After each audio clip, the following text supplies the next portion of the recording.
আমার কাছে এটা ওরকম উস্কানিমূলক মনে হচ্ছে না। অবৈধভাবে ইন্ডিয়ান যারা আছে তাদের আমরা এইভাবে পুষবো কেন, আমরা যে প্রপার চ্যানেল আছে ওইভাবে পাঠাবো। আসার আগে আমরা কিন্তু যে এলাকায় ইন্ডিয়া পুশিং করেছে এই মান্দারবাড়ি এলাকায় কিন্তু আমরা পরিদর্শন করে আসছি, যদি ওখানে নামা হয় না বাড়ি হেলিকপ্টার আমরা ওই জায়গাটা ঘুরে আসছি।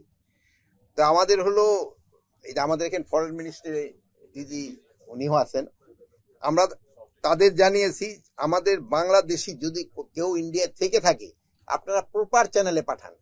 প্রত্যেকটা একটা প্রপার চ্যানেল আছে, যেমন আমরাও ইন্ডিয়ান যারা বাংলাদেশে আছে তাদেরও আমরা প্রপার চ্যানেলে পাঠাই, আমরা কিন্তু কাউরে পুশিং করি না। তো এই জন্য তাদেরও বলা হচ্ছে তারা প্রপার চ্যানেলে যদি বাংলাদেশিরা থাকে তাদের পাঠান।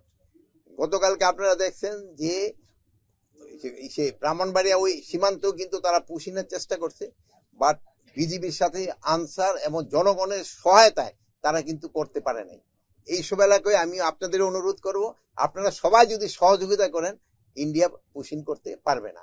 এটা বিজিবির সাথে জনগণ এবং আপনারা সাংবাদিক ভাই বোনেরা আপনাদেরও সবাই একটু সহযোগিতা করতে হবে। আমরা যে ডিপ্লোম্যাটিক সলিউশনের জন্য অলরেডি তো আপনারা চিঠি লেখা হয়েছে, আমাদের কাছে চিঠি লিখে হয়েছে। এবার আমিও যে আমাদের যে অ্যাম্বাসেডার আছে তাদের সাথে আমি কথা বলছি, আমাদের ফরেন অ্যাডভাইজারের সাথেও কথা হয়েছে, আমাদের যে খলিলুর রহমান সাহেব ওনার সাথেও কথা হয়েছে, ওনারা ওই সাথে যোগাযোগ করতেছে ডিপ্লোম্যাটিক লেভেলে যেন এই জিনিসটার সমস্যার সমাধান করা হয়। আমার কাছে এটা ওরকম উস্কানিমূলক মনে হচ্ছে না, যেহেতু এর আগেও কিন্তু ওনারা এক সময় এই পুশিংটা করছিল অনেক আগে, যে সময় আমি ডিজিবিডিআর ছিলাম সেই সময় করছিল। হঠাৎ কথা আপনারা হয়তো কিছুদিন আগে শুনছেন যে ওই জায়গাটার নাম হলো কি গুজরাটে একটা কলোনির মতো ছিল, বাঙালি কলোনি, বাঙালি বস্তি, ওইটা ওরা ভেঙে দিছে। ওই ভেঙে দেওয়ার পরেই এইটা কিন্তু শুরু হয়েছে। ইউএনএসসিআর কার্ড এটা আমরা অলরেডি প্রোটেস্ট পাঠিয়েছি, যারা ইউএনএসসিআর কার্ড হোল্ডার যারা এর ভিতরে কিছু কিন্তু রোহিঙ্গা চলে আসে, যেসব রোহিঙ্গা আবার আমাদের দেশীয় ছিল ওরাও গেছে, আবার যারা ইন্ডিয়ান রোহিঙ্গা তাদেরও পাঠাই দিচ্ছে। এই জন্য আমরা এটার প্রতিবাদ লিপি পাঠিয়েছি। বাংলাদেশেও অবৈধ ভারতীয় একেবারে নাই আমি বলবো না, বাট আমি আপনাদের অনুরোধ করব যদি থাকে আপনারা আমাকে একটু জানান, আমরাও যেন প্রপার পথে পাঠাইতে দিতে পারি। আমরা মতো অবৈধ পথে পাঠাবো না, আমরা প্রপার ভাবে পাঠাবো।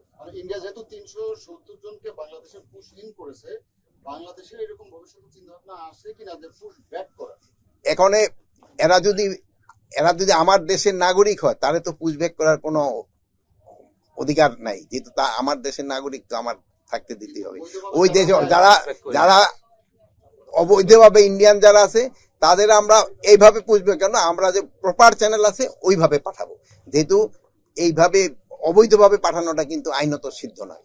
আজ 17 মে 2025 সাতক্ষীরা জেলায় শ্যামনগর উপজেলায় রায়মঙ্গল নদী ও বয়সিং খালের সংযোগস্থলে সীমান্ত নিরাপত্তা নিশ্চিতকরণে বয়সিং ভাসমান বিওপির এই শুভ উদ্বোধন করা হয়েছে। বর্ডার গার্ড বাংলাদেশ কর্তৃক পরিচালিত এই বিওপি একটি অপারেশনাল প্ল্যাটফর্ম, যা জলপথে সীমান্ত এলাকায় টহল ও নজরদারি জোরদার করবে। সুন্দরবনে বিস্তীর্ণ জলাভূমি ও নদী ঘেরা সীমান্ত এলাকাগুলোতে স্থলপথে নিয়মিত টহল ও নিরাপত্তা বজায় রাখা কঠিন। এই ভাসমান বিওপি চোরাচালান, মানব পাচার, বনজ সম্পদ লুণ্ঠন এবং সীমান্ত অপরাধ প্রতিরোধে বিজিবিকে তাৎক্ষণিক এবং কার্যকর প্রতিক্রিয়া নিশ্চিত করতে সহায়তা করবে।